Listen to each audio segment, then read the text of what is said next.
Na ką investuotojai, tai už manęs labai gražus namas, taip, nauja statyba. Nu ir įsivaizduokit, kaina yra tik tai 2000 eurų už kvadratą su pilna apdaila.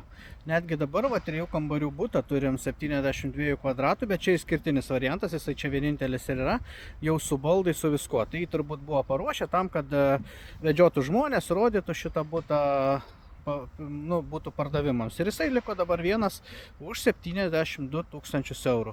3 kambarių. Tai ten dabar toks, pavadinkim, čia galbūt netgi yra toks poreikis 3 kambarių, nes šeimos būna atvažiuoja didelės, kartais su 2, kartais su 3 vaikais.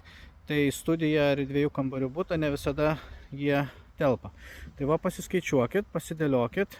Ir 145 000 3 kambarių butas ar 65 000 matėt yra studija be balkono, bet su tokiu, pavadinkim, tamsiu kambariuku, kur galima galbūt netgi sieną ten padaryti duris ir pasidaryti tokią atskirą kambariuką.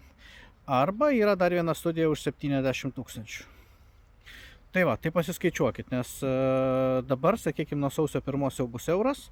Ir kaip sakiau, tikrai prisiminkit Lietuvoje, kaip, nežinau, pačius pirmuosius metus, 5-10 metų, pažiūrėkit, kiek per 10 metų pasikeitė kainos. Tai va, nekilnojamas turtas, jisai vis tiek yra ilgalaikė investicija, tikrai reikia investuoti mažiausiai 5 metams, nes visada būna kartais ir ekonominių krizių. Na ir manau, kad Bulgarijai, kai įsives euras, irgi bus toksai šokas žmonėms metus 2. Na ir va, pagal lyginant su Kroatija, tai kaip ir minėjau, jau į 3 metus matosi, kad ten žmonės jau atsigavo, algos irgi pakilo, žinoma ir kainos visur pakilo ir restoranuose, ir nekilnojamas turtas kyla. Ir dėl to, kai mes galim dėliotis iš vienos šalies į kitą, perdėlioti kartais lokaciją ir pinigus perstumdyti, prašau, geras variantas, ne? Ir kaip besivystančios šalis, kaip ir buvo kažkada Lietuva, kainos auga labai smarkiai. Tai Vilniui kainos tikrai jau nieko nestebina, ne?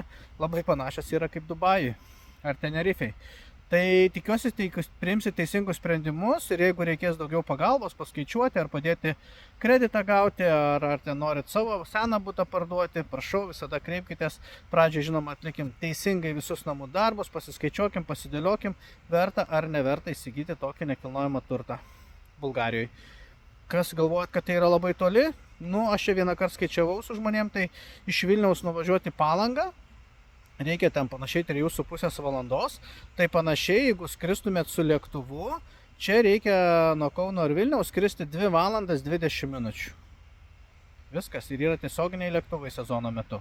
Nes sezono metu taip, jau reikia skristi per Varną arba per Sofiją.